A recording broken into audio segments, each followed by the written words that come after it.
Hello दोस्तों, आपने ये स्टेटमेंट बहुत जगह पढ़ा होगा या सुना होगा कि अगर आपको लाइफ में कुछ अलग करना है तो आपको अलग तरीके से सोचना पड़ेगा।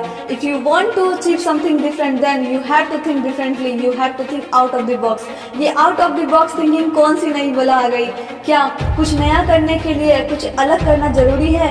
क्या कुछ ऐसा सोचना बहुत जरूरी है जो और किसी ने नहीं सोचा हो? क्या अलग तरह से सोचना आपको अलग बना सकती है? नहीं, अलग तरह से सोचने से ज्यादा करने पे ध्यान दें। आपके एक्शंस अलग होने चाहिए, सोचना जरूरी है लेकिन सोचने से ज्यादा करने पे ध्यान दें। सोच पे ही रह जाते हैं कई लोग, करने पे नहीं पहुंच पाते हैं लोग, क्योंकि आप अलग तभी कर पाओगे जब अलग सोच पाओगे। लेकिन सोचना कर लेता है हर इंसान, लेकिन काम नहीं कर पाता। What your maybe reason?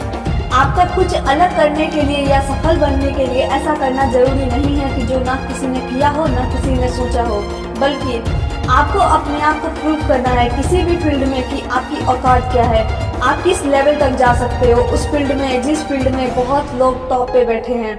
आप उसको टक्कर दे सकते हो। आप जब अलग तरीके से सोचोगे, जैसे किसी भी प्रोडक्ट को बहुत कम बजट में बनाना, कम प्राइस में सेल करना, फिर भी ज्यादा मुनाफा कमाना, ज्यादा प्रॉफिट कमाना, क्या ये अलग सोच नहीं है? अगर आज किसी काम को करने में आपको 1 घंटा लग रहा है तो उसी काम को 5 मिनट में करने का कोई आइडिया है तो क्या ये अलग सोच नहीं है?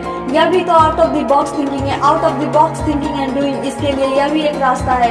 आप कभी भी ये मत सोचे कि आप किसी बॉक्स के अंदर हैं। हमेशा ये सोचे कि आपके विचार स्वतंत्र है, आपकी कल्पना अनंत है और आपकी उड़ान बहुत ऊंची है।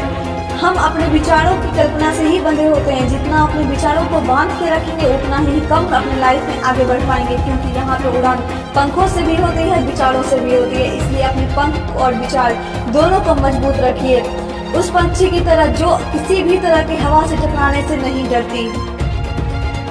किसी महापुरुष ने कहा है, हम असफल इसलिए नहीं होते कि हम सपने ज्यादा ऊंचे देख लेते हैं, बल्कि हम असफल इसलिए होते हैं क्योंकि हम सपने बड़े नहीं देखते हैं। जय हिंद।